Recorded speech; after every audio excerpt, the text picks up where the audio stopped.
Так, кеттик байке. Зарядка, сагыз. Жок, мен кечигип жатам, айдай бериңиз. Макул. Көрсөтүлгөн маршрут боюнча багыт алабыз. О, сэр, сиз солго бурулушуңуз керек эле го. GPS түз кете бер деп жатат. Түз айдап кете бериңиз. Бул жол менен тез жетебиз. Анда макул.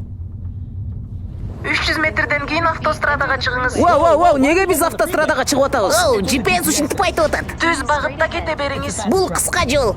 Андай эмес, менин үйүм бул тарапта 10 мүнөттүк жол эле. GPS адашпайт деп билем. Макул, батыраак айдаңыз, үйдө балыктарымды сугарышым керек. 3 метрден кийин машинадан чыгыңыздар. Токто, биз кайсыл жердебиз? Мынаны кийишиң керек. Тоого кийле турган бут кийимди не кылам?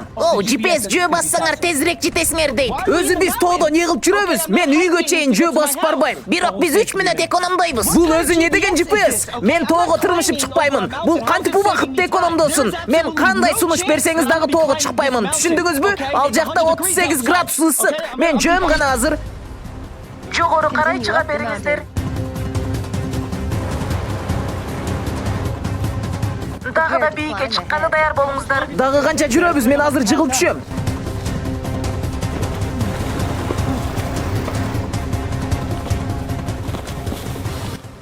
Алты метрден кийин түз кете бериңиздер. Дагы канча? Мени бир нерсе чагып алды. Бул жаман эмеспи? Сен мынаны кийишиң керек. Эмне үчүн? Биз секиришибиз керек. Жок, мен ал жака секирбейм. GPS айтып атат. Ушул жол менен тез жетебиз. 1 метрден кийин секиргиле. Болду!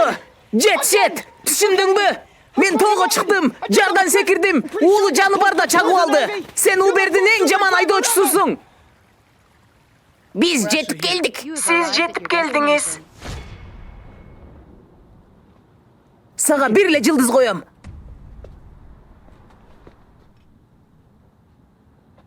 Бул эң кыска жол болчу.